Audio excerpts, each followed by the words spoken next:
Un loser dégoûtant utilise ses pouvoirs de rang S pour sauver le monde lorsqu'un virus frappe les gens dans la vraie vie. Taishiro est un loser dégoûtant et les typiques qui nettoie sa chambre une fois tous les 100 ans. Pour que ce soit spécial, il a complètement quitté l'école et est devenu un nerd dégoûtant et renfermé sur lui-même. Il déteste tous les membres de sa famille, en particulier son père. Pendant son enfance, Taishiro était un enfant heureux qui entretenait de bonnes relations avec sa famille. Son père était un célèbre programmeur et enseignait à Taishiro comment devenir un développeur. Un jour, Taishiro s'amusait beaucoup à apprendre de son père lorsque sa sœur, Aya, leur a apporté du thé. Bien qu'elle ait fait attention, Aya a fini par renverser la boisson. Leur père s'est mis dans une colère noire et a fini par la repousser agressivement. Bien qu'il ait vu Aya en larmes, cette ordure de père lui a crié de sortir. Taishiro a essayé de calmer son père en lui disant que l'ordinateur était en sécurité et qu'il venait de terminer le dernier code.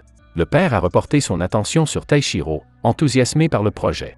Cependant, un jour, Aya a oublié son cahier à l'école. Bien qu'il soit plus de 10 heures du soir, leur père Trash lui ordonna de retourner seul à l'école pour le récupérer. Les rues étaient bien éclairées et il n'y avait que 5 minutes de marche. Cependant, Aya n'est jamais revenue. On l'a retrouvée plus tard découpée en tranches comme un rouleau de viande à l'intérieur d'une boîte en carton. Depuis ce jour, Taishiro est devenu un replié sur lui-même dégoûtant qui passe ses journées dans sa chambre à jouer à un jeu nommé Planète.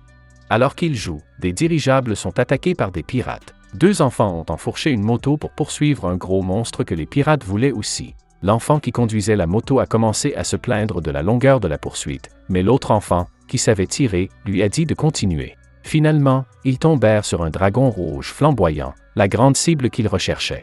Ils étaient déterminés à l'attraper, même si l'un d'entre eux les a prévenus qu'ils risquaient de se retrouver dans un endroit appelé la colline du crépuscule. C'est là que traînent les joueurs les plus forts du jeu, la famille Akaban. Même si le premier enfant voulait abandonner, le tireur était très déterminé. Alors qu'il se rapprochait d'un manoir, le dragon poussa un puissant rugissement. Les portes du manoir s'ouvrirent et un jeune garçon nommé Ishihashi, également connu sous le nom de Taishiro, apparut. Il a sauté en l'air et a invoqué une épée pour trancher la tête du dragon comme si de rien n'était. Ensuite, il a commencé à collecter tous les objets cool que le dragon possédait. Le tireur demanda un peu du trésor du dragon, mais Ishihashi refusa. Il leur a rappelé qu'il venait de tuer le dragon qu'il poursuivait depuis des jours et leur a dit qu'ils étaient inutiles. Il leur a dit de ne pas discuter et les a menacés de se débarrasser d'eux. Dans le monde virtuel, lorsqu'un personnage est mis KO, cela ne lui fait pas vraiment de mal dans la vie réelle, mais cela peut perturber ses statistiques de jeu. Le jeune qui conduit la moto convainc Ishihashi de se calmer et de ranger son épée. Ishihashi répond qu'il ne faisait que plaisanter et suggère qu'ils aillent rencontrer son patron pour trier le butin du dragon qu'ils ont vaincu. Lorsque les 2 joueurs pénètrent dans le manoir, ils ont une surprise de taille. Ils pensaient qu'il serait sombre et ressemblerait à un donjon, mais il s'agit en fait d'une maison familiale confortable. Ils rencontrent Mei, qui joue le rôle de la mère de la famille Akaban. Elle est dans la cuisine, en train de cuisiner, et leur offre du thé, les traitant comme des invités. C'est alors que le frère d'Ishihashi dans le jeu fait son apparition. Il s'appelle A, c'est A d'affilée, mais on l'appelle simplement A. On dirait qu'il s'est endormi sur le clavier en donnant un nom à son personnage. Il est très amical et les invite même à déjeuner, mais utilise sa magie de guérison pour que leur personnage de jeu se sente mieux et soit guéri. Les 2 joueurs n'en croient pas leurs yeux. Ils restent là, nerveux, quand Shiro entre en scène. C'est le grand chef et la figure paternelle de la famille Akaban. Ishihashi explique à Shiro l'affaire du dragon rouge et le désaccord sur le butin. À la surprise générale, Shiro demande à Ishihashi de rendre le butin aux autres joueurs. Il dit qu'il y a eu des problèmes dans le jeu lorsque les joueurs de haut niveau gardaient tout pour eux. Ishihashi accepte et ce soir-là, les joueurs remercient Shiro du fond du cœur. Shiro demande à Mei de les téléporter dans la ville la plus proche, ce qu'elle fait avec plaisir. De retour au manoir, Ishihashi se sent un peu déprimé d'avoir perdu le butin, mais Shiro lui remonte le moral. Ishihashi devient rouge et rougit, tandis que A s'amuse à le taquiner parce qu'il ne garde pas la tête froide lorsqu'il est félicité. Mais arrive avec un grand bol de nourriture et leur demande de mettre la table pour le dîner, ce qu'ils font. Alors qu'ils savourent leur repas, ils remarquent que la lumière du lustre vacille. 1. Fait remarquer que le jeu est très attentif aux petits détails et pense que les créateurs du jeu doivent être perfectionnistes. Les 3 hommes se lèvent pour réparer la lumière et rigolent bien de leur synchronisation. Mais dit que l'endroit ressemble à une vraie maison, ce qui fait rougir encore plus Ishihashi. Dans le monde réel, Taishiro, qui est le vrai Ishihashi, enlève ses lunettes de jeu dans une pièce en désordre. Il a les yeux rouges et endoloris et se plaint d'avoir faim et d'avoir affaire à des gens difficiles dans le monde réel. Lorsqu'il essaie de se lever, il trébuche et tombe sur son lit. Il descend, espérant trouver de la nourriture, mais rien ne l'attend, ce qui le frustre. En descendant, il croise son jeune frère, Azuma Harima, et une tension s'installe entre eux. Hisashi recule et évite de regarder son frère dans les yeux.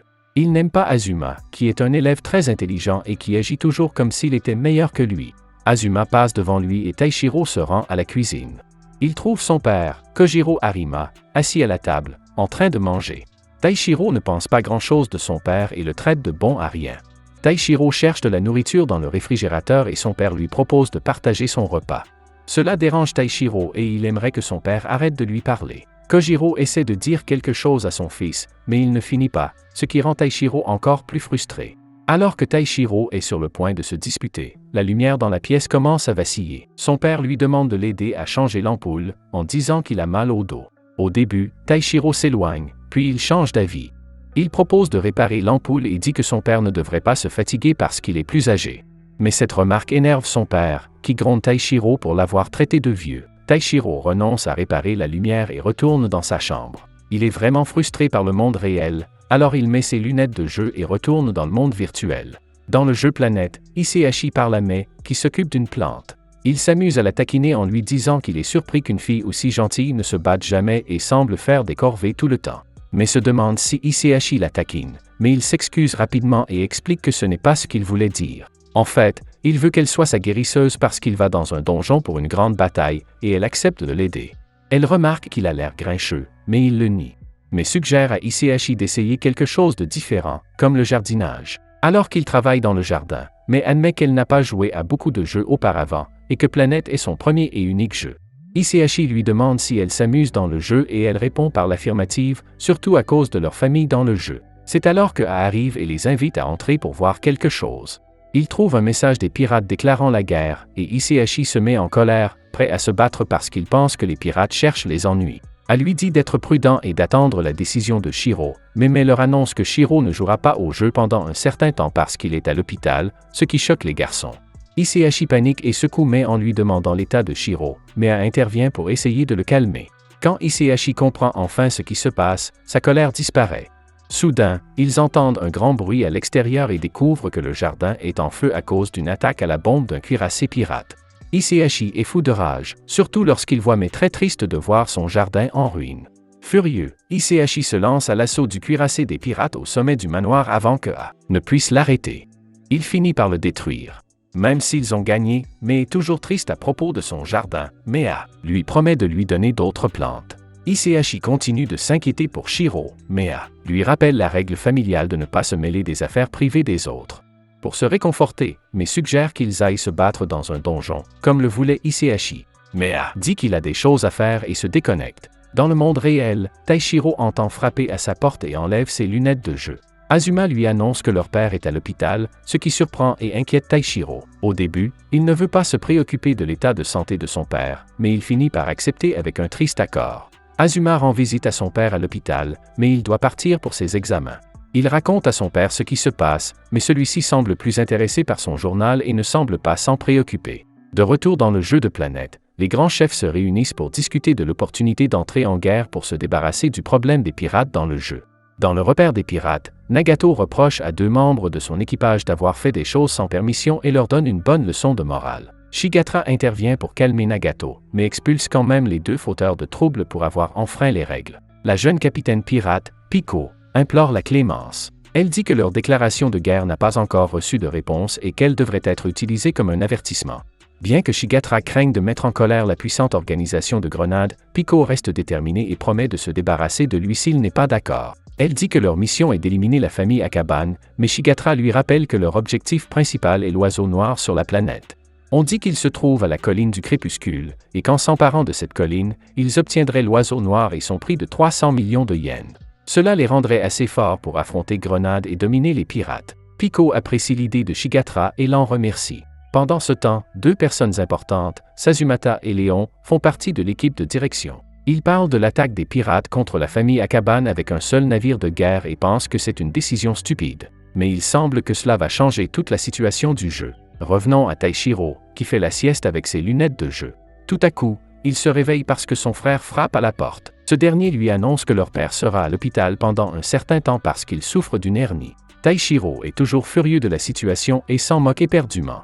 Alors que Shiro revient, le groupe reçoit un avertissement des pirates, qui leur déclarent la guerre. Hisashi, qui pensait pouvoir s'en sortir seul, a été surpris d'apprendre qu'il y avait environ 3000 pirates. Il s'est donc tourné vers Shiro pour obtenir de l'aide. Mais au lieu de se battre, Shiro leur propose de parler aux pirates. Lorsqu'ils arrivèrent au repère des pirates, ils se retrouvèrent entourés d'équipages de pirates prêts à passer à l'action. Hisashi était nerveux, mais Shiro et lui ont dit qu'il pouvait partir s'il avait peur. Mais Hisashi est resté sur ses positions et a révélé qu'il voulait juste éviter quelqu'un. Finalement, ils rencontrèrent Shigatra et son équipage, qui les guidèrent jusqu'au bureau du capitaine. Hisashi proposa de rester derrière, ne voulant pas aller à l'intérieur. Shiro, face à Pico, lui demanda de retirer la déclaration de guerre. Pico voulait quelque chose en retour et demanda à Shiro ce qu'il était prêt à abandonner. Shiro proposa 2 donjons, un château et une grotte, mais Pico répondit que ce n'était pas suffisant. Elle voulait tous leurs donjons et la colline du crépuscule. Elle mentionna que la colline était célèbre pour l'oiseau noir, dont la récompense dans le monde réel s'élevait à 300 millions de yens. Shiro et elle le voulaient tous les deux. Fit remarquer qu'ils ne pouvaient pas renoncer à la colline parce qu'ils y vivaient. Pico admit que sa demande était un peu élevée, mais insista pour rester fidèle à ses habitudes de pirate et suggéra qu'il devrait être reconnaissant d'avoir eu la chance de négocier. Demande s'il y a quelque chose de plus à offrir. Pico surprend tout le monde en disant qu'elle serait d'accord pour qu'Hisashi fasse partie du marché. A pensé que cela semblait juste, mais à ce moment-là, Hisashi a fait irruption dans la pièce, traitant Pico de pirate harceleur fou et disant qu'il préférait supprimer son personnage plutôt que de travailler pour elle. Pico rougit en voyant Hisashi et demande à Shiro de décider. Au lieu de cela, Shiro a utilisé son poing explosif pour briser la pièce. Shiro refusa la demande de Pico parce qu'il considérait Hisashi comme un membre de sa famille, ce qui fit rougir Hisashi. Les subordonnés des pirates tirèrent des missiles sur Shiro alors qu'il était dans les airs, mais il les détruisit facilement avec son poing explosif. Pico parle à Hisashi, se remémorant leur passé lorsqu'il lui avait promis d'être avec elle, mais Hisashi s'énerve et lui dit de se taire. Dans un flashback, Hisashi était sur des ruines et parlait de tout conquérir, ce qui impressionnait Pico. Mais maintenant, Hisashi trouvait cela bizarre. N'était pas au courant et se moquait d'Hisashi, le traitant de cinglé et riant de sa phase rebelle. Pico a dit qu'elle avait créé leur guilde pour eux deux et qu'elle continuerait à se battre contre la famille Akaban jusqu'à ce qu'Hisashi soit à elle. Hisashi a continué à crier et à lui dire des choses méchantes. Avant de partir, Shiro a demandé à Pico si elle avait déjà vu Hisashi sourire lorsqu'ils étaient ensemble, et elle a répondu par la négative. Shiro l'a surprise en lui disant qu'Hisashi souriait avec eux tous les jours. Shiro parla de se préparer à la guerre et dit à Pico de lui envoyer 3000 soldats si elle voulait se battre. Et Pico s'est senti triste, mais ne s'est pas laissé abattre. Elle s'excusa auprès de Shigatra, et elle allèrent combattre la famille Akaban. De retour au manoir, ils reçurent d'autres alertes de guerre. Shiro suggère de construire une grande barrière sur la colline, mais demanda s'il pouvait faire une barrière aussi grande. Dit qu'il pourrait utiliser certains objets pour l'améliorer. Et Hisashi allèrent dans une forêt avec un amplificateur magique en forme de poulet pour le placer sur la colline pour la barrière. Dit qu'il n'avait pas joué comme ça depuis longtemps, mais Hisashi dit qu'il ne jouait pas et qu'il devait être sérieux. A répondu qu'il jouait parce qu'ils étaient dans un jeu. Hisashi fait une pause et dit à que sa façon de penser est la raison pour laquelle il est le plus faible de la famille. Il parla du surnom de leur famille, le gang des accros, qui venait du fait que Shiro et lui faisait le plus gros du travail. N'aimait pas qu'on le qualifie d'accro au jeu. Il pensait que la vie n'était pas amusante si l'on passait son temps à jouer et à ignorer le monde réel. Il n'aimait pas les gens qui étaient trop obsédés par les jeux. Hisashi a été choqué et s'est déconnecté du jeu. Taishiro est revenu et a dit qu'il avait faim. Il avait mal au ventre parce qu'il n'avait pas mangé depuis 3 jours, et ses lèvres étaient sèches.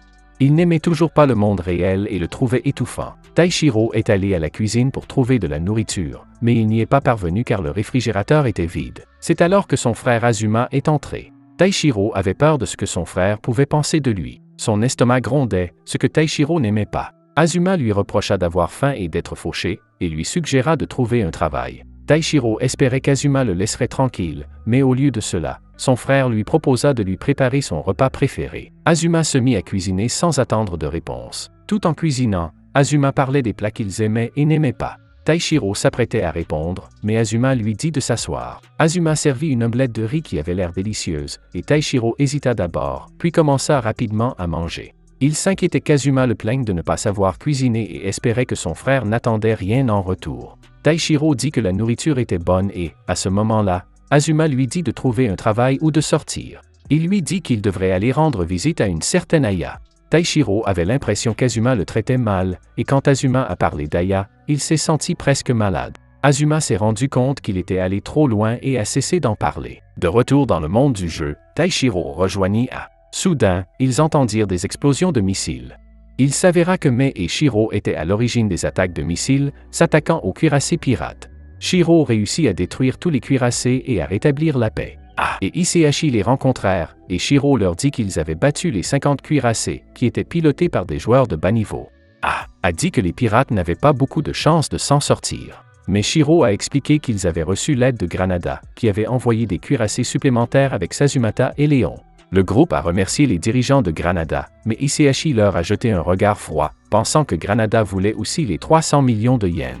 Léon a déclaré que leur principale préoccupation était la stabilité de la famille Akaban, qui fournissait le butin des monstres, mais parla de leur projet d'utiliser un amplificateur magique pour créer une barrière autour de la colline et du manoir, et Léon apprécia l'idée. Ils installèrent l'amplificateur magique. Shiro leur dit qu'ils avaient 2 mois pour trouver l'oiseau noir avant que la barrière ne disparaisse.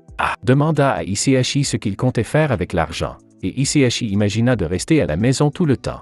Demanda à Shiro pourquoi il voulait trouver l'oiseau noir, et Shiro dit qu'il était aussi intéressé par l'argent, mais explique qu'elle ne se soucie pas de l'argent, elle veut juste que tout le monde soit en bonne santé. Hisaishi n'a pas cru Léon quand il a dit qu'il ne voulait pas l'argent, mais Shiro s'est porté garant pour lui, disant que Léon n'était pas un menteur et qu'il jouait juste le jeu pour s'amuser. Quand ils sont rentrés chez eux, ils ont trouvé leur maison complètement détruite. Pendant ce temps, Pico découvre qu'ils n'ont pas pu franchir la barrière protectrice des Akaban lorsque Léon et Sazumata sont venus leur rendre visite. Léon n'aimait pas la façon dont les pirates agissaient et les a avertis de cesser de se battre contre la famille Akaban. Pico a soutenu que ce qu'il faisait était autorisé par les règles du jeu, ce qui a mis Léon en colère. Ce dernier a continué à faire des propositions et a même traité Pico de petit. En un instant, Pico coupa la tête de Léon et déclara que les pirates écraseraient la famille Akaban. Alors qu'elle partait avec son groupe, Léon, qui avait survécu, semblait satisfait car les choses se déroulaient comme il l'avait prévu. De retour chez les Akaban, Hisaishi trouve une plume noire cachée dans les décombres, ce qui surprend tout le monde. En levant les yeux, ils virent de nombreuses plumes noires tourbillonner dans le ciel. Shiro leur dit rapidement de suivre les plumes. Mais ils ne pouvaient pas continuer à suivre les plumes, car elles se rejoignaient toutes pour former une énorme chose sans tête qui ressemblait à un dragon. Un dragon rouge réapparaît, et Shiro pense que c'est le même que celui qu'Hisaishi a vaincu hier. Mais Shiro est plus inquiet car l'oiseau noir utilise le corps du dragon. Sans perdre de temps, il se prépare à se battre, mais met une armure pour les protéger. Hisaishi est le premier à attaquer, mais son attaque ne blesse pas le dragon. Tente d'expliquer, mais ce dragon semble bien plus résistant qu'un dragon rouge normal. Le dragon sans tête bat alors des ailes très fortes, créant des vents violents qui les repoussent. Shiro reste fort, protégeant tout le monde du vent. Quand le vent s'arrête, Shiro essaie de frapper le dragon, mais ça ne marche pas. Mais leur dit de regarder les bateaux pirates. Ils ont cessé d'attaquer. Shiro dit à tout le monde de se concentrer sur le dragon, pensant que c'est le seul moyen de comprendre ce qui se passe avec l'oiseau noir. Il dit à Hisaishi de frapper le point faible du dragon avec son épée, et rend l'épée plus forte. Shiro et Hisaishi s'envolent dans les airs, Shiro utilisant son point explosif pour lancer Hisaishi sur le dragon. Il le touche, mais ce n'est pas suffisant, et le dragon se rapproche de Mei et Da. Mei est la guérisseuse de l'équipe, et décide qu'il vaut mieux la repousser au cas où il serait blessé. Malheureusement, le dragon écrase tout seul. Dans le monde réel, les lunettes d'Arima se détraquent et il s'écrase au sol. Taishiro entend l'accident mais continue à jouer, sans se préoccuper de ce qui se passe. Pico se demande pourquoi Hisaishi n'arrive pas à vaincre le dragon, et Léon dit à Sazumata que aura de gros problèmes s'ils combattent l'oiseau noir, l'effrayant boss final.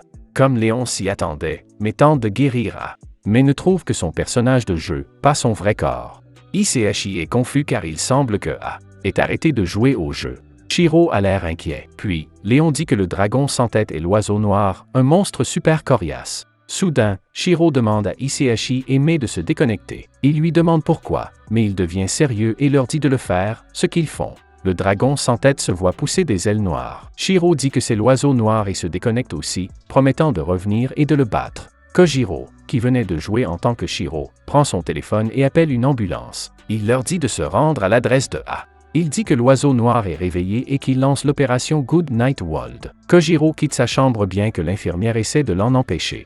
Il est en mission. Taishiro pense à retourner dans le jeu lorsqu'il entend son nom dans la chambre de son frère. Il frappe à la porte, mais il n'y a d'abord pas de réponse. Puis, Azuma l'appelle à nouveau, mais plus faiblement. Taishiro se rend compte qu'il n'est pas allé dans la chambre de son frère depuis longtemps. Lorsqu'il ouvre la porte, il est vraiment surpris. Azuma est assis, l'air faible, et dit qu'il a essayé d'attirer l'attention de Taishiro. Il dit qu'il a mal au côté gauche. Taishiro pense d'abord qu'il s'agit d'une blague, mais il voit ensuite le caractère A sur l'écran de l'ordinateur. Il ne sait plus où il en est. Une ambulance vient chercher Azuma et Taishiro le réconforte en lui disant qu'il va s'en sortir. Il est avec lui à l'hôpital. Le médecin dit qu'Azuma est stable mais qu'il a besoin d'examen et qu'il doit donc passer la nuit à l'hôpital. Lorsqu'ils sont seuls, Azuma prononce le nom de Taishiro, qui devient émotif et pleure. Azuma essaie de faire comme s'il allait bien, mais Taishiro évoque la perte de leur petite sœur et Azuma s'excuse de l'avoir inquiété. La curiosité prend le dessus sur Taishiro, qui demande à Azuma s'il joue le jeu de la planète. Azuma répond d'abord par la négative, puis se met sur la défensive, affirmant qu'il ne joue pas vraiment, même s'il a un compte et se connecte.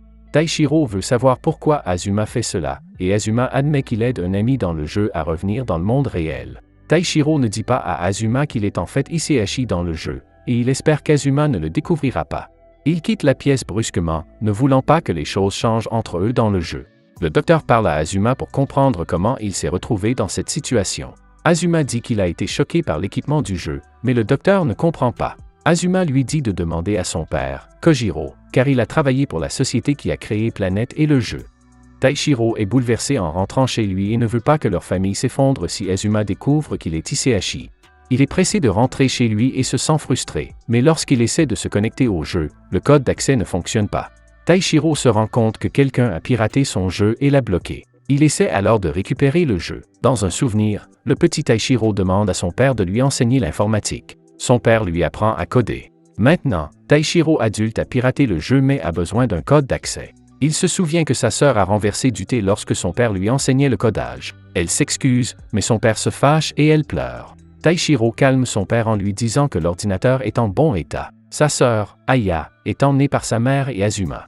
Taishiro est inquiet mais se concentre sur l'apprentissage de son père. Dans le flashback, son père tape « Hello World » sur l'écran, disant que c'est la première chose qu'un programmeur apprend, le début du monde d'un programmeur. Après le souvenir, Taishiro tape « Hello World » comme code d'accès mais le change en « F-World ». Cela lui permet de pirater le jeu et d'y retourner. Nous voyons ensuite comment la disparition d'Aya a affecté la mère de Taishiro dans le passé. Elle est devenue schizophrène. Elle voyait et parlait à Aya, refusant toujours de se faire aider. Elle semblait toujours très fatiguée et lente, comme un zombie. Elle se dirigea vers la porte d'entrée. Le jeune Taishiro l'observe depuis les escaliers, mais elle ne dit rien et s'en va. De retour au présent, Iseihashi trouve une plume tombée au sol. Il se demande si elle provient de l'oiseau noir, mais la barrière protectrice est toujours en place, et l'oiseau n'a donc pas pu sortir. Soudain, des vaisseaux volants tentent de franchir la barrière et des explosions retentissent. Sur l'un d'entre eux, l'équipage était frustré de ne pas pouvoir franchir la barrière. Une jeune fille aux cheveux roses voulait en savoir plus sur l'oiseau noir qu'ils avaient vu. Le capitaine, qui était petit et qui criait des ordres, a dit à l'équipage de franchir la barrière. Mais le responsable des canons dit qu'il n'y a plus de boulets. Cette barrière était spéciale. Elle avait été fabriquée par Shiro et était très résistante. Il faudrait une grande force pour la briser. Le capitaine demanda à Shiga s'il était important d'attraper l'oiseau noir. Shiga répondit qu'il le ferait quoi qu'il arrive. Le capitaine l'a qualifié de cupide, mais Shiga a répondu que cela ne lui convenait pas. Le capitaine savait qu'il était un membre précieux de la guilde des pirates, toujours en train de penser aux profits et aux pertes. Shiga a dit que dans le monde réel, il avait étudié les affaires. Étonnamment, la capitaine a dit qu'elle n'était pas intéressée par l'oiseau noir, mais qu'elle voulait Iseihashi. Shiga a répondu qu'elle pouvait s'occuper d'Iseihashi et leur laisser l'oiseau noir. Dans le monde réel, les joueurs étaient stupéfaits. Le capitaine et Shigo ont reçu un emblème de pirate sur leurs mains. Le capitaine a donné tous les pouvoirs à Shigo. L'équipage était triste de voir le capitaine se retirer. Il pensait que c'était à cause de ce que Léon avait dit, mais le capitaine a dit qu'être un pirate n'était qu'un ajout. Un membre de l'équipage a porté un masque et a dit qu'il était professeur dans la vraie vie, mais qu'il préférait voler dans le jeu plutôt que d'enseigner. Un autre membre de l'équipage a déclaré que le fait d'être des pirates leur permettait d'être espiègles et de s'amuser. Pendant qu'ils parlaient, l'équipage de Léon et un garçon étrange nommé Sazumata les ont interrompus. Le capitaine est furieux parce qu'ils n'ont rien appris de leur dernière rencontre. Sazumata a montré un produit de la société Granada, le producteur magique, capable de dissoudre la barrière. Il leur a proposé ce produit à un bon prix, essayant ainsi de faire des affaires. Mais l'équipage du capitaine n'est pas tombé dans le panneau. La capitaine s'est mise en colère et a attaqué la barrière avec sa hache, la brisant. Elle a dit à Shiga qu'il était le responsable et qu'elle devait poursuivre sa mission. Shiga accepta. La capitaine entra dans la barrière et fit face à Isehashi. Azuma était à l'hôpital, et une mystérieuse fille vint le voir. Il ne la connaissait pas, mais elle semblait le connaître. Elle lui demanda de ne pas dire à son père ce qui s'était passé, car cela pourrait faire échouer leur plan de découverte de la vérité familiale. Pendant ce temps, le capitaine et Isehashi se sont disputés. Elle lui a dit qu'elle lui dirait quoi faire ensuite s'il gagnait.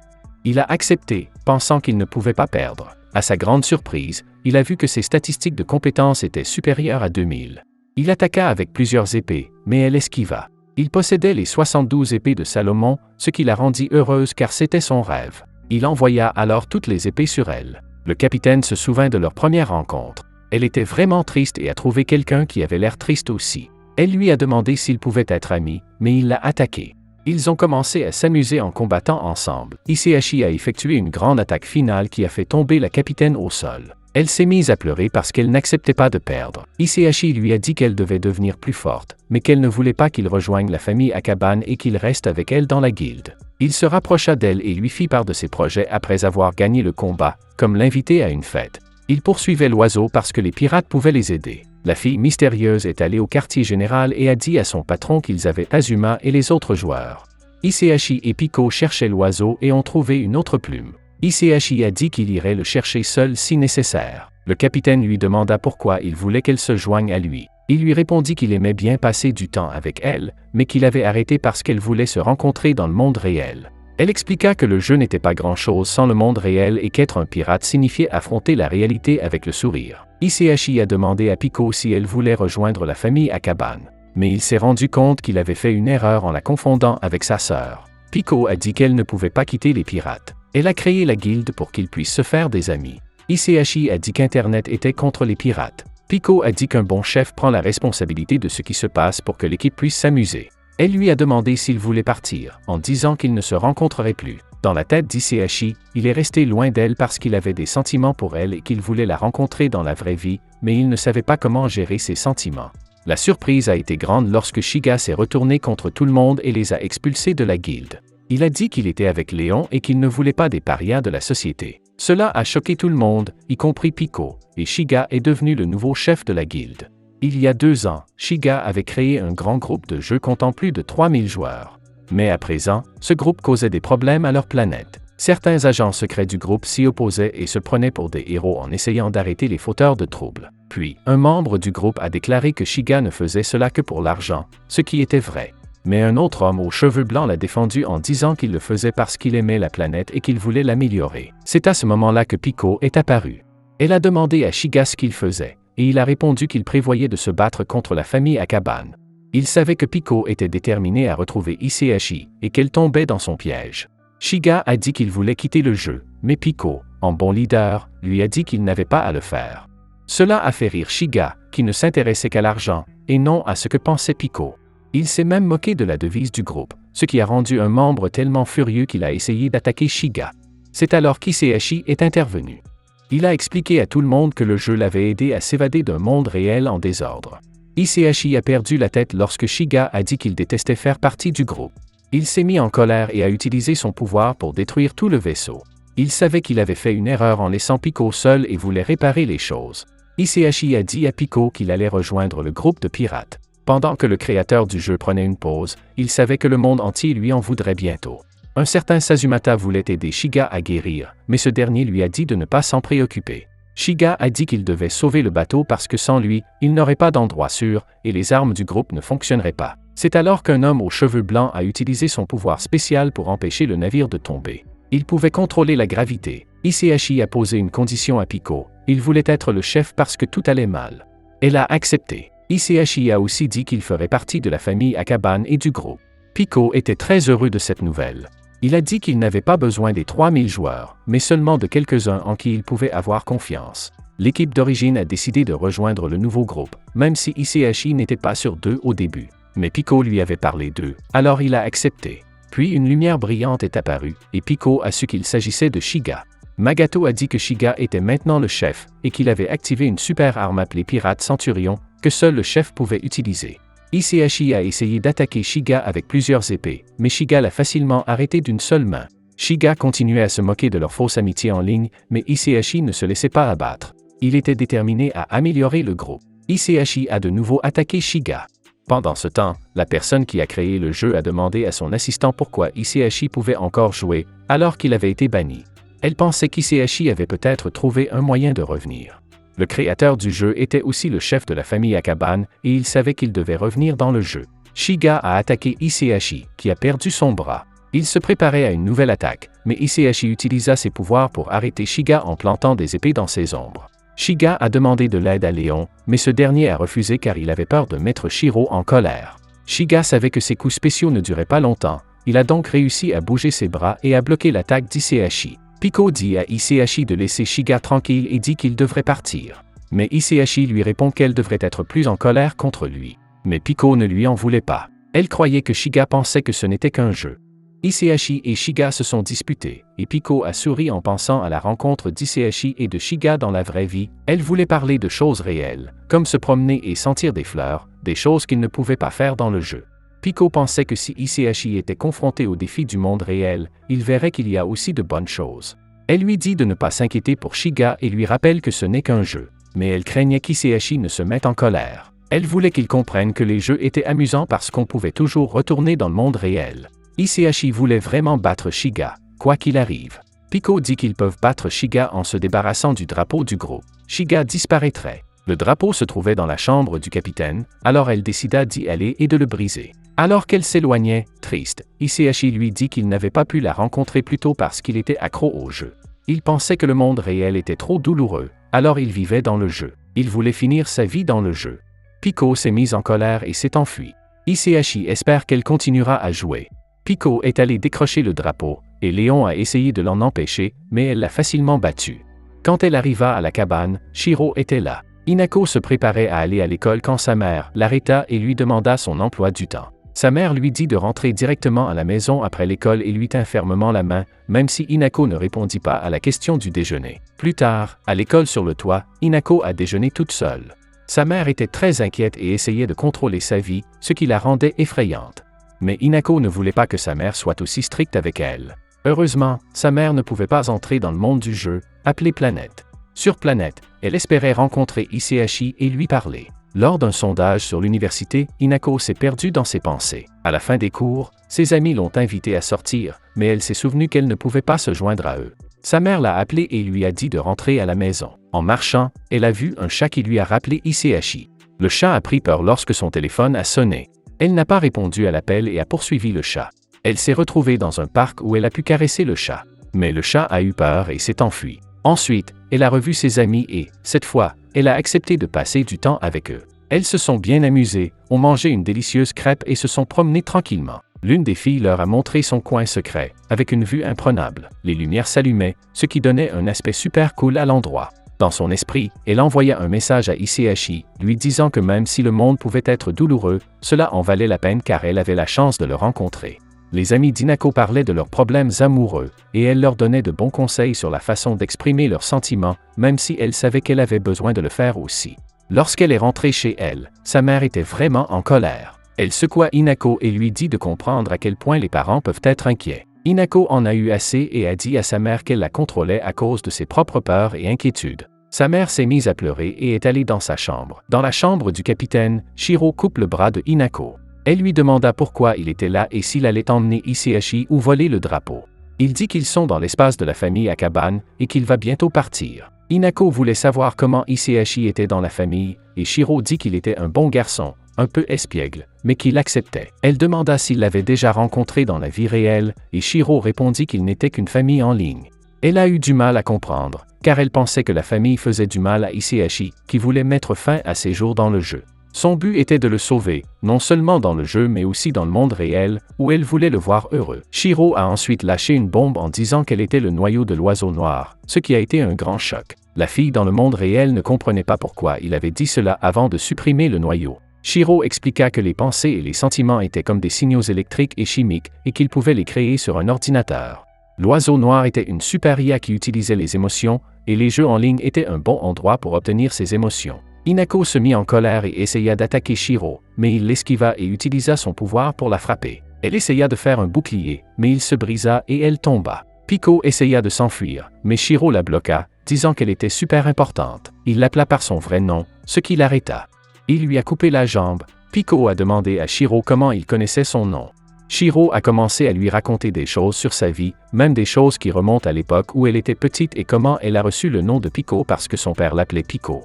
Shiro lui a dit que son vrai nom était Inako, et qu'elle était la petite sœur d'un des anciens membres de son équipe.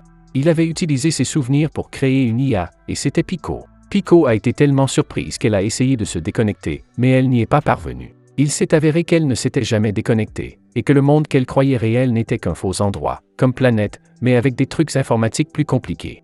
Et tout le monde, y compris elle, avait été créé par un ordinateur. Pico était blessé et à terre, et Shiro était à proximité. La fille a dit au créateur du jeu que Pico était vraiment endommagé, à plus de 100%. Le créateur du jeu a dit qu'ils avaient passé beaucoup de temps à essayer de trouver l'oiseau noir, mais il s'est avéré que Pico était l'oiseau noir depuis le début. Ils ont commencé à la supprimer et elle a lentement disparu. Avec ses dernières forces, Pico a dit qu'elle aimait Hisaishi. Le créateur s'est assis, triste, et la fille a dit que Pico avait été supprimé. Pendant ce temps, Hisaishi attendait le retour de Pico et commençait à s'impatienter. Shigatra était très grincheux lorsque Léon et Sazumata l'ont rencontré. Il ne voulait pas leur parler. Pendant ce temps, dans une pièce où il contrôle un jeu vidéo, Kojiro a supprimé un personnage nommé Pico, qui a disparu du monde du jeu. Hisaishi s'agaçait car il avait besoin de l'aide de Pico et se demandait pourquoi elle prenait tant de temps. C'est alors que Shigatra, qui avait pris l'arme de la guilde, se mit à rire et attaqua Hisaishi. Anna, l'amie de Kojiro, lui a dit que 3 des personnages IA du jeu, George, Jutaro et Pico, avaient été supprimés. Elle gardait également un œil sur d'autres personnages comme Iris, Zéal et Julia, et Kojiro prévoyait de les supprimer également du jeu. Kojiro a continué à jouer même s'il ne se sentait pas bien, ce qui arrivait quand on jouait trop longtemps. Anna lui a donné un délai de 5 minutes et 13 secondes pour terminer sa mission. Kojiro dit qu'il peut le faire, mais Anna est inquiète et lui demande ce qu'il a ressenti lorsqu'il a vu les émotions de Pico avant qu'elles ne disparaissent. Kojiro commença à répondre mais changea de sujet. Il décida de poursuivre son plan une fois qu'il se sentirait mieux et demanda l'aide d'Anna. Pendant ce temps, Shigatra et ses amis pénètrent dans une pièce à la recherche de Pico, mais elle n'est plus là. Sazumata pense que la connexion Internet de Pico a été coupée et qu'elle a disparu sans avoir terminé son jeu. Il soupçonnait un certain Shiro de l'avoir enlevé, et Shigatra était impatient de retrouver Shiro. Il regarda les personnages qu'il avait vaincus dans le jeu et l'un d'eux les maudit pour avoir trahi leur chef, Pico. Shigatra l'a fait taire et a dit aux autres personnages vaincus de retourner au menu principal. Il s'est ensuite moqué d'Hisaishi et l'a taquiné sur ses talents de joueur. Grâce à la puissante arme de la guilde, Shigatra a facilement vaincu tout le monde. Ses statistiques dans le jeu sont devenues très élevées, plus de 30 000, ce qui le rend imbattable, même pour les experts. Hisaishi était vraiment triste et supplia Shigatra de ne pas quitter le jeu. Il voulait créer une puissante arme de la guilde et défier Shigatra. Hisaishi a partagé son rêve de rassembler 10 000 membres de guilde et de créer l'arme de guilde la plus puissante, tout en disparaissant lentement du jeu. Shigatra trouvait Hisaishi pathétique de se préoccuper davantage de l'oiseau noir, qui pouvait lui rapporter beaucoup d'argent. Sans cela, il ne se serait pas donné la peine de faire tout ça. Il prévoyait de quitter le jeu bientôt et avertit Léon de ne pas lui gâcher la vie. Léon sourit, puis des plumes noires commencèrent à tomber du ciel.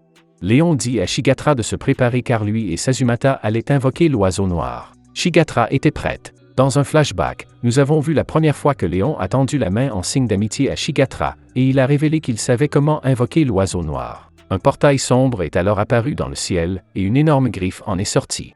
Des tonnes de terre formaient des mèches de cheveux maintenues par 3 anneaux de métal, et un masque à la place du visage, laissant s'échapper un liquide noir de ses yeux. Shigatra était fasciné, même si cela semblait étrange. De nombreuses créatures aux pattes épaisses sont apparues autour de l'oiseau noir. Ce sont les défenseurs de la planète, un peu comme les globules blancs de notre corps qui combattent les intrus. Ils apparaissent lorsque quelque chose d'étrange se trouve dans le monde du jeu. Elle s'apprête à attaquer l'oiseau noir, mais la bouche de l'oiseau noir tressaille, et les créatures aux pattes épaisses disparaissent en un instant. L'oiseau noir s'approche de Sazumata et demande des nouvelles de Pico. Léon répond qu'ils sont arrivés trop tard et qu'ils n'ont pas pu la sauver. Shigatra tente de capturer l'oiseau noir pour obtenir de l'argent, mais il est trop rapide.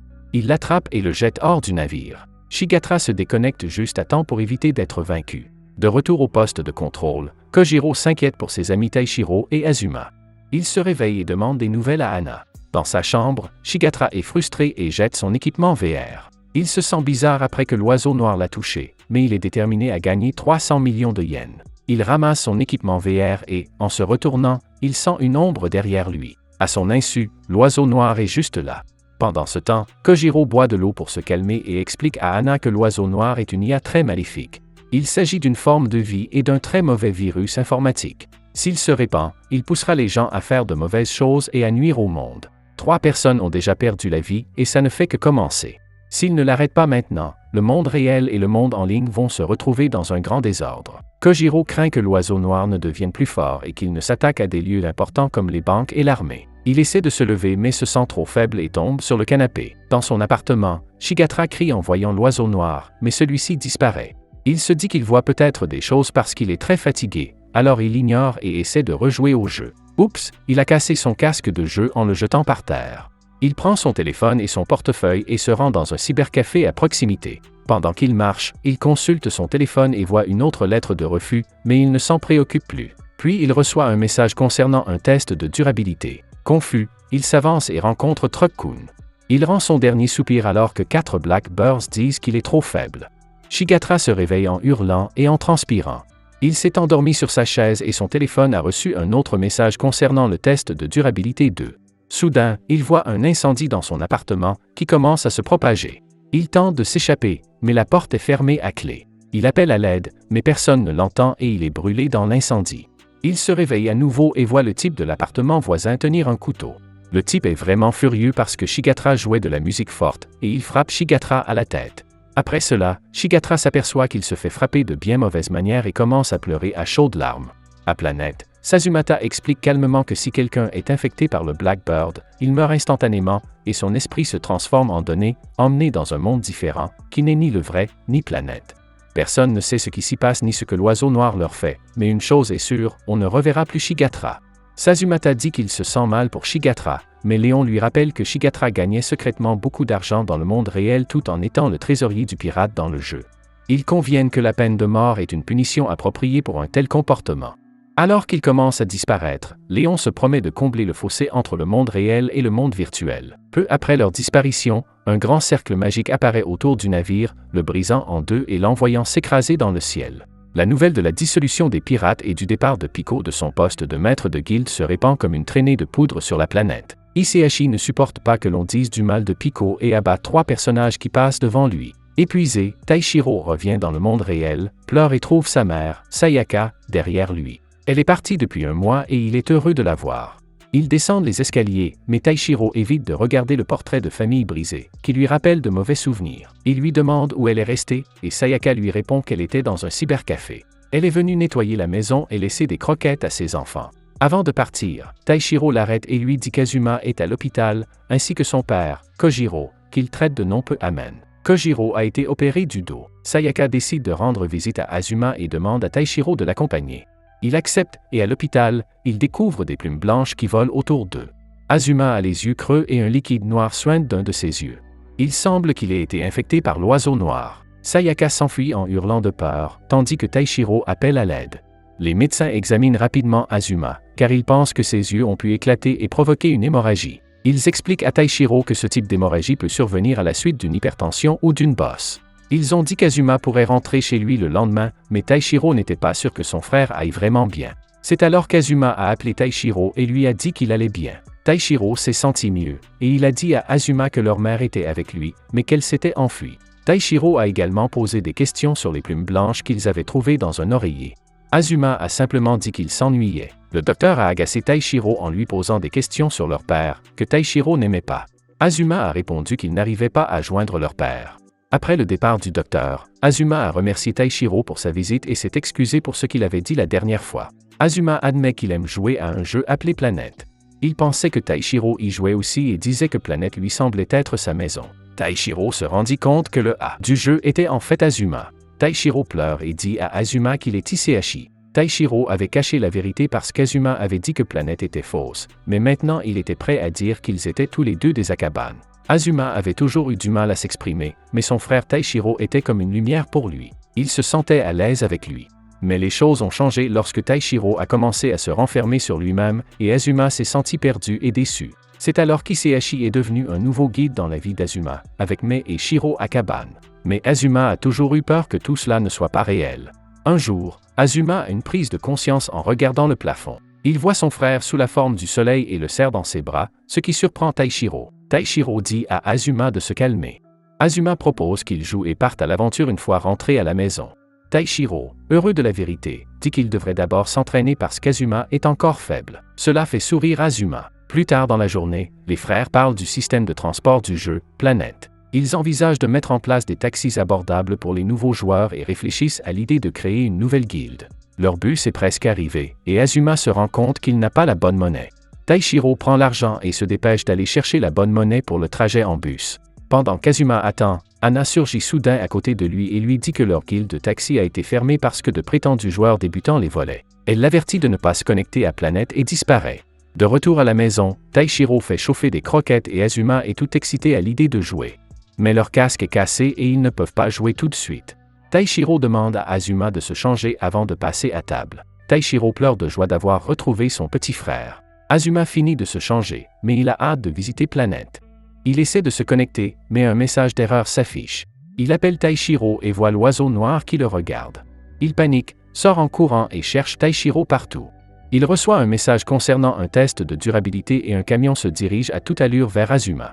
Pendant ce temps, Taishiro trouve Azuma effondré dans sa chambre, son équipement toujours en place. Il tente de le réveiller et s'apprête à appeler une ambulance lorsqu'Anna entre. Anna se présente comme une ingénieure de Gleam Corp et dit qu'elle travaille pour leur père. Taishiro veut appeler une ambulance, mais Anna dit qu'ils n'en auront pas besoin car Azuma est déjà mort. Elle explique que l'oiseau noir est un méchant virus qui peut perturber l'esprit des gens et qu'elle craint qu'Azuma ne l'ait attrapé. Taishiro perd son sang-froid et saisit Anna, refusant de croire que son frère est parti. Anna lui explique qu'ils doivent appeler leur père et lui faire savoir que les esprits des personnes infectées sont restés coincés dans une cage à oiseaux. Cette cage est comme un monde virtuel contrôlé par l'oiseau noir, et le corps de la personne cesse de fonctionner. Ils ne peuvent pas sauver l'esprit piégé. Taishiro a failli abandonner, mais la main d'Azuma s'est mise à bouger et il a repris espoir. Il dit à Anna qu'Azuma est toujours en vie. Anna est surprise et pense que c'est peut-être parce qu'il a été indirectement infecté par les données du dragon rouge. Dans un autre monde, Azuma s'échappe du crash et appelle à l'aide, pensant que tout est réel. Mais bientôt, il doit se battre pour rester en sécurité alors que le camion tente de le blesser. Taishiro est effrayé lorsque les yeux d'Azuma se mettent à saigner d'une substance noire. Anna dit que c'est parce que l'oiseau noir envoie des signaux méchants à son cerveau. Voyant à quel point Taishiro veut sauver son frère, Anna lui demande s'il est prêt à sacrifier sa vie pour Azuma. Taishiro répond très vite par l'affirmative, ce qui surprend Anna, qui lui dit qu'ils doivent se rendre dans un endroit spécial et qu'ils emmènent Azuma avec eux. Pendant qu'ils veillent sur Azuma, Anna explique à Taishiro que le monde où l'esprit d'Azuma est coincé est un endroit compliqué créé par son père. Il s'agit d'une cage à oiseaux, un monde super virtuel qui ressemble au monde réel. Anna s'excuse auprès de Taishiro et lui dit au revoir. Taishiro est assis là, portant un casque spécial. Dans la cage à oiseaux, Azuma est sur le point d'être attaqué par une ambulance sous le regard de l'oiseau noir. Taishiro apparaît sous les traits d'Iseashi et l'arrête grâce à ses pouvoirs. Il fait flotter l'ambulance au loin et regarde Azuma. Iseashi a été infecté et l'un de ses yeux semble vide. Il essuie les larmes d'Azuma et lui dit que le monde dans lequel il se trouve n'est pas réel. Son vrai corps est inconscient. Iseashi demande à Azuma si les oiseaux noirs l'ont effrayé. Azuma répond par l'affirmative, ce qui met Iseashi en colère. Il frappe l'oiseau noir et le traite de méchant pour avoir effrayé son petit frère. L'oiseau noir et Iseashi se disputent et l'oiseau noir se libère des liens métalliques et poignarde Iseashi. Mais Iseashi n'abandonne pas.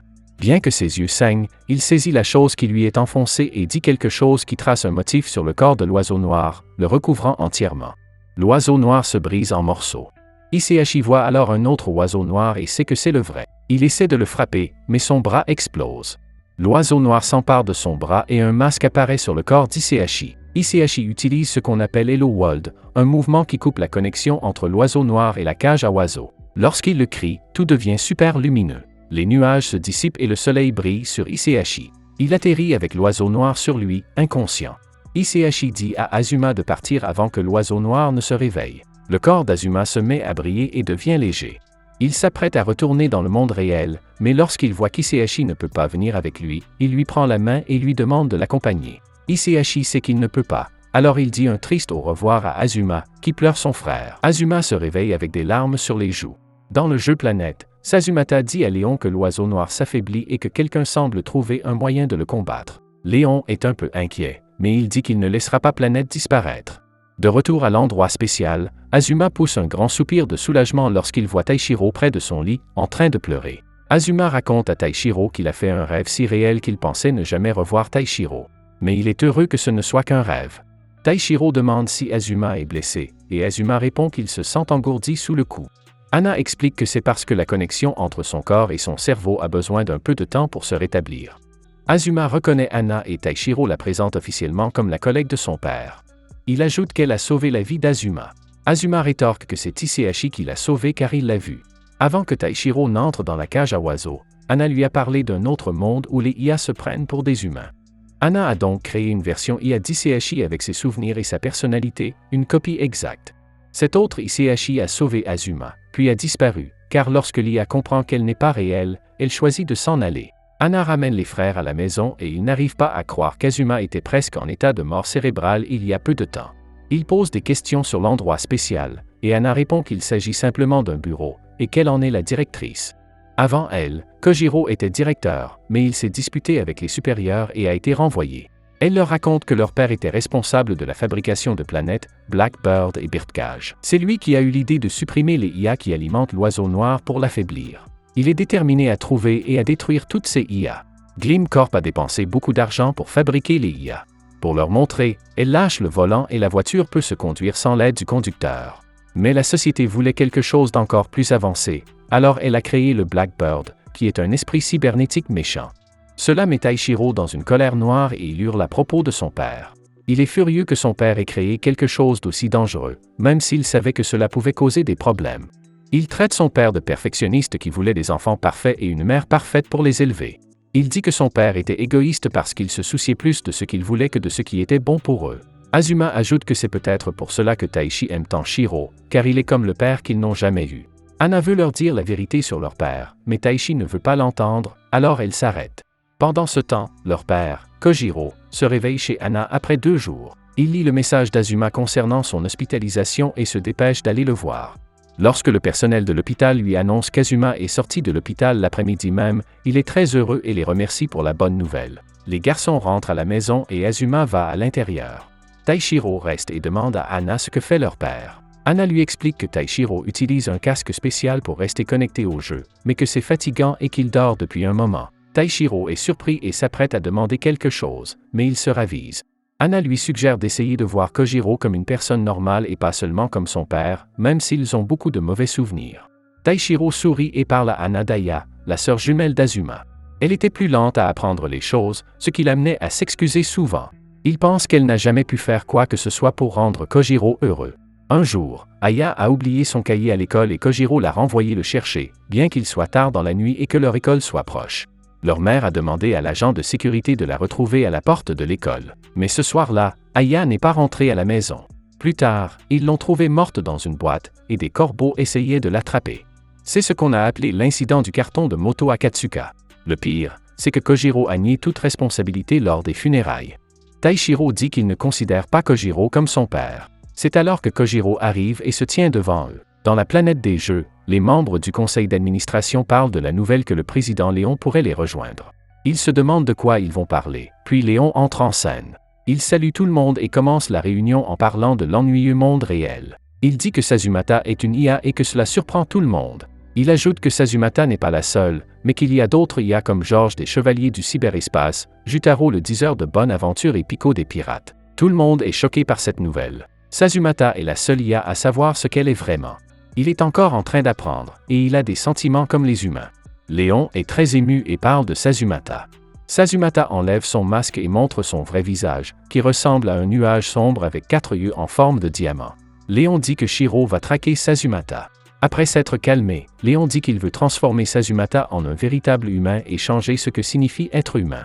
Il veut un monde où les deux pourront exister ensemble. Soudain, des plumes noires tombent du ciel et des oiseaux noirs apparaissent au-dessus des membres du conseil. Ils s'agrippent aux membres du conseil et en font leurs victimes.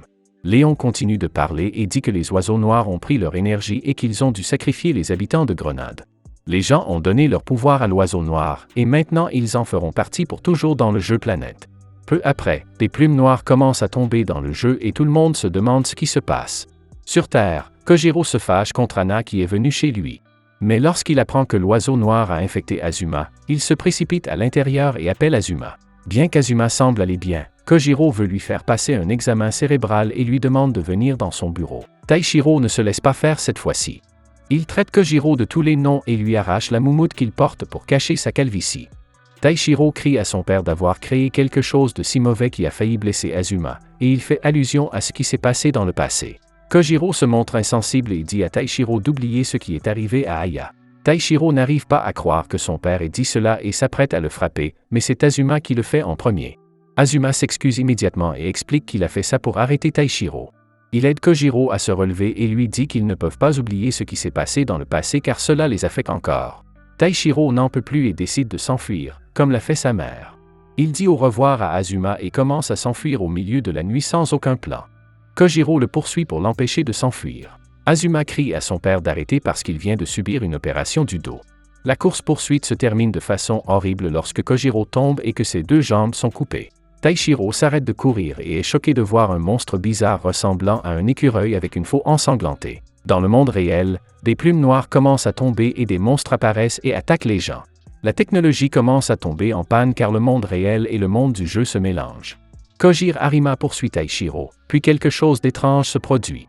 Ses jambes sont coupées par un Kametashi, une bête magique de niveau 7 qui contrôle le vent.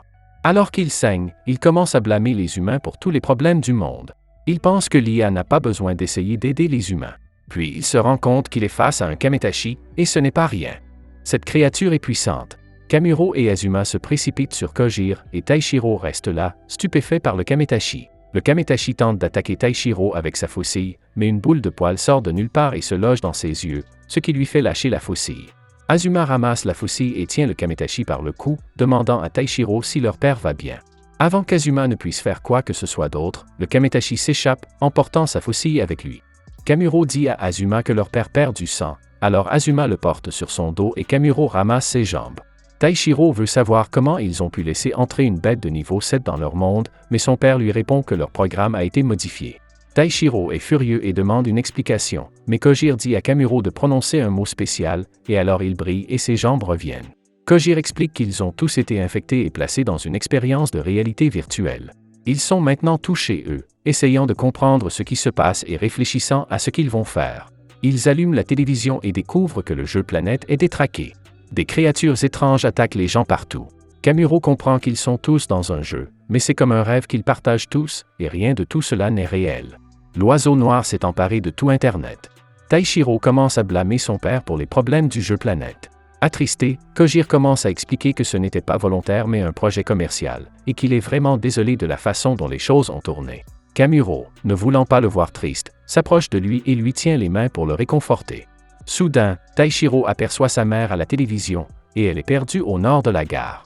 Il sort rapidement de la pièce pour la sauver, suivi par Azuma.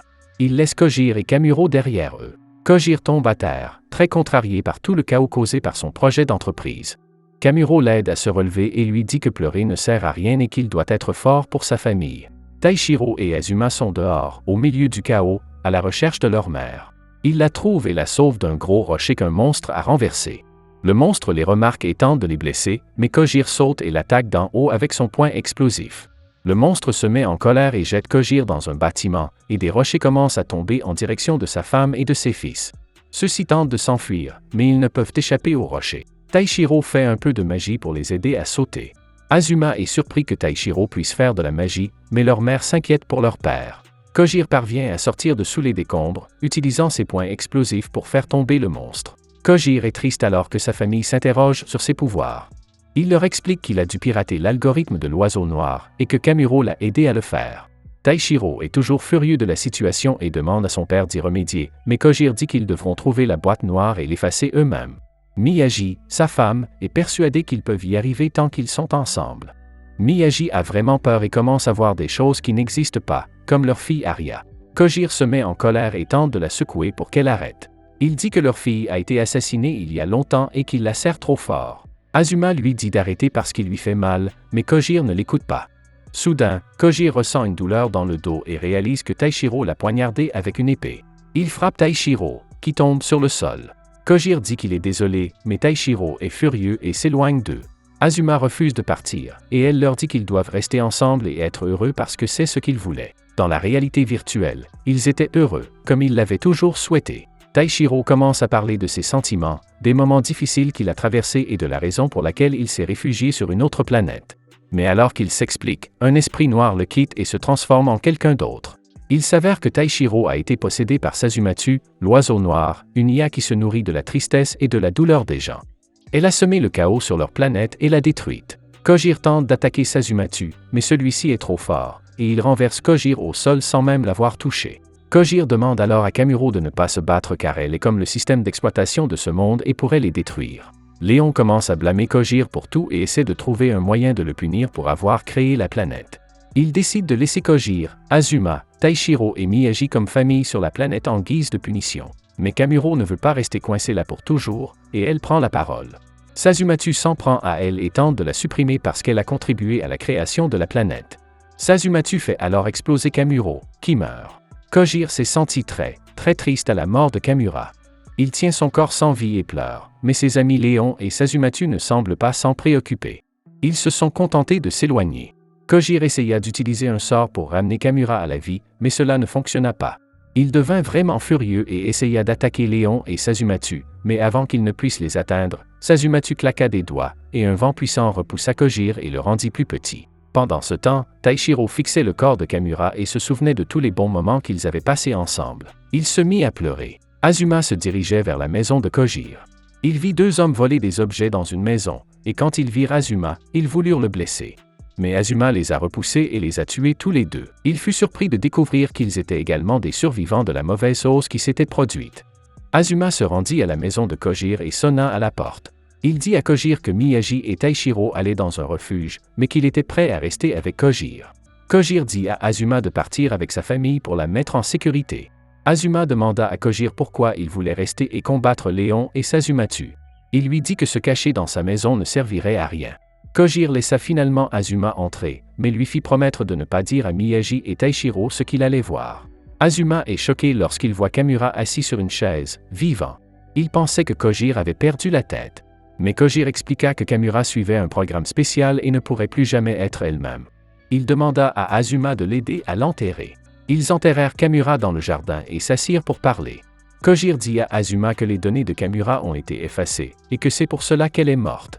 Azuma se sentait déprimé, et il a dit à son père que beaucoup de gens pensaient que le monde n'était qu'un jeu vidéo. Il lui dit qu'il comprenait pourquoi, parce que tout semblait faux, et qu'il n'avait aucune idée de ce qui se passait dans le monde réel ou de l'état de leur vrai corps. Kojir avait un tas d'idées sur ce qui pouvait se passer dans le monde réel, basé sur ce qu'on appelle le théorème de non-clonage quantique, mais tout cela était trop compliqué pour qu'Azuma le comprenne. Azuma disait qu'il ne se souciait pas vraiment de toutes ces choses tant qu'il était en vie. Mais Kojir s'est mis en colère et lui a dit d'arrêter d'être aussi négatif et qu'ils allaient trouver un moyen de sortir de ce monde virtuel. Azuma dit à son père qu'il n'était pas aussi perfectionniste que Kojir et Taishiro. Il voyait le bon côté des choses tant qu'elles n'étaient pas trop mauvaises. Il avait l'impression que le pire était passé, alors il ne s'inquiétait pas trop de ce qui allait se passer ensuite. Kojir était troublé par les propos d'Azuma. Il l'avait invité à passer la nuit chez eux et lui avait dit qu'ils iraient tous au refuge le lendemain pour offrir un cadeau à Miyagi et Taishiro avant leur départ. Mais Azuma pensait que ce ne serait pas une bonne idée pour lui de voir Taishiro car il soupçonnait Kojir d'avoir tout planifié à propos de ce monde virtuel. Azuma accepta de ne pas voir Taishiro et prit un cadeau de Kojir avec des instructions spécifiques. Le lendemain, Azuma quitta la maison de Kojir en lui disant qu'il serait de retour dans 2 jours. Mais dès le départ d'Azuma, Kojir jura de mettre fin à leur souffrance et se transforma en un certain Shiro Akabane.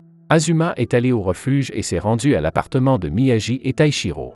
Il vit sa mère qui lui demanda pourquoi son père n'était pas venu. Azuma lui a dit que son père allait bien à la maison, mais qu'elle voulait quand même qu'ils soient tous ensemble. Azuma a donné à Taishiro le cadeau de son père, mais Taishiro s'est mis en colère et l'a jeté par terre. Miyagi le ramasse et le rend à Azuma.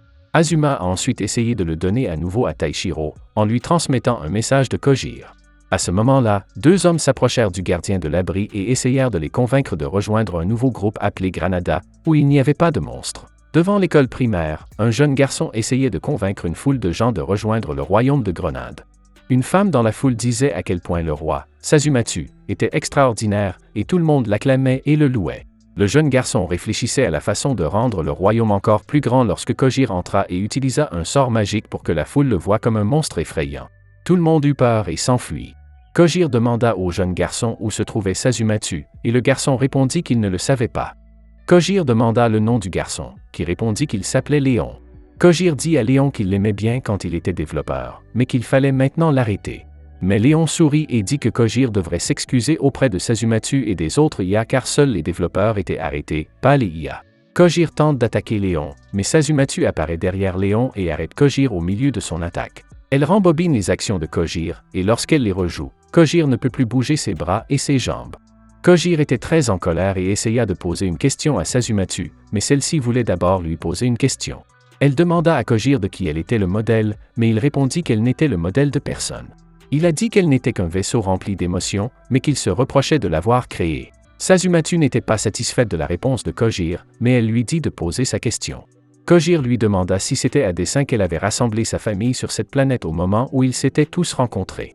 Mais Sazumatu ne répondit pas à sa question et se contenta de l'ignorer. Kojir se sentit mal et lui dit qu'elle n'avait pas à répondre, mais que de toute façon, elle était le pire virus jamais créé et qu'elle serait effacée en même temps que ce faux monde dans lequel il se trouvait.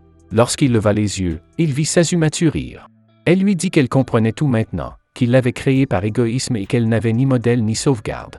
Léon tenta de la réconforter en l'appelant le roi de Grenade, mais elle se contenta de le remercier et de lui dire qu'elle détruirait Kojir. Peut-être que cela changerait quelque chose en elle. Shiro a essayé d'attaquer Sazumatu avec quelque chose appelé Good Night World, un antivirus créé par lui et Kamuro pour arrêter l'oiseau noir. Mais avant qu'il ne puisse la frapper, elle claqua des doigts et le transforma en Kojir. Elle le rajeunit et plaisante en disant qu'il ressemble à Taishir. Sazumatu déclara qu'elle n'était plus un virus, mais un dieu, une application qui dirigeait ce monde. Elle tendit la main pour détruire Kojir, mais un téléphone donné à Azuma pour Taishiro s'alluma, et ils entendirent la voix de Kojir les appeler.